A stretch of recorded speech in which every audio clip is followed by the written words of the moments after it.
रंगदारी वसूलने के मामलों में आपने बड़े बड़े बदमाशों के नाम सुने होंगे, मगर हम आपको एक ऐसी महिला के बारे में बताने जा रहे हैं जो रंगदारी वसूलने का गैंग चलाती है। नोएडा के कारोबारियों में इस महिला का खौफ है। सीसीटीवी में कैद होने के बाद भी पुलिस अभी तक इस महिला को गिरफ्तार नहीं कर पाई।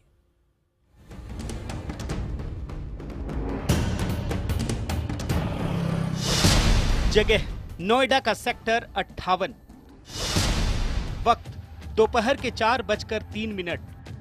सीसीटीवी कैमरे में कैद हुई इन तस्वीरों को ध्यान से देखिए। एक महिला तेजी से एक इमारत की तरफ आती दिख रही है। पीछे कई लड़के भी हैं। वो फोन काटती है और मेन गेट से सीधे इमारत के भीतर चली जाती है। अब एक और सीसीटीवी कैमरे की तस्वीर देखिए। वही महिला रिसेप्शनिस्ट से कुछ बोलती है और सीधे एक कमरे की तरफ बढ़ जाती है।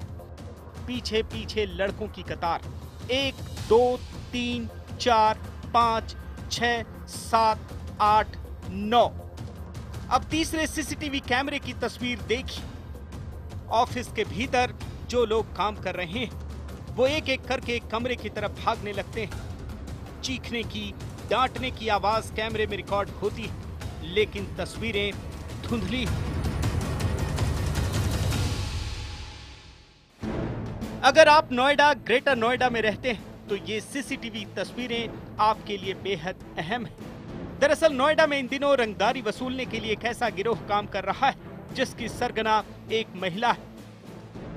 ये महिला अपने दर्जन भर गुर्गों के साथ बेखौफ होकर कारोबारियों से पैसे वसूल रही है। करीब 10 दिन पहले इस महिला ने सेक्टर 58 में अपनी एड एजेंसी चला रहे प्रवीण यादव नाम के कारोबारी से 5 लाख रुपए मांगे। 16 तारीख को उनका जो पहला फ़ोन मेरे पास आया था वो इस तरह से बोल रही थी कि आप गुड़गांव से इतनी दूर से आकर मतलब यहाँ से कमा कर लेकर जा रहे हैं, हम यहाँ ऐसे ही बैठे हैं क्या?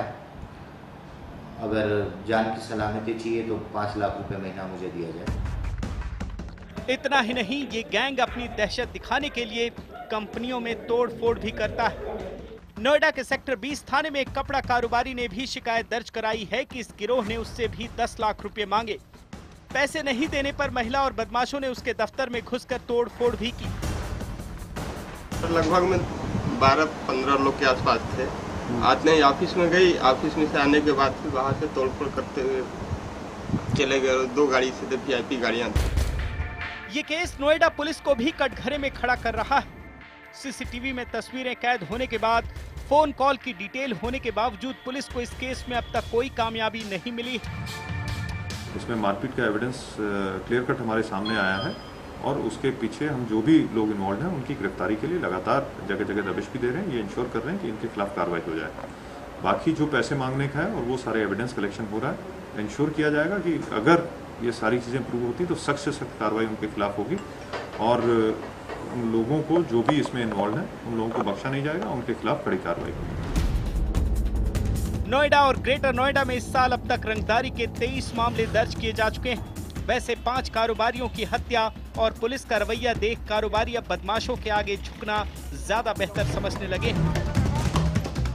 इस इलाके में रंगदारी और लूटपाट की घटनाएं कोई नई बात नहीं है, लेकिन एक गैंग की लीडर महिला का होना यह जरूर अपने आप में अनोखी बात है। बहरहाल पुलिस को शिकायत कर दी गई है, लेकिन इसके बावजूद व्यापारी दहशत में है। कैमरा पर्सन दिनेश देवड़ी के साथ ब्रजेश तिवारी, नोएडा, IBN 7।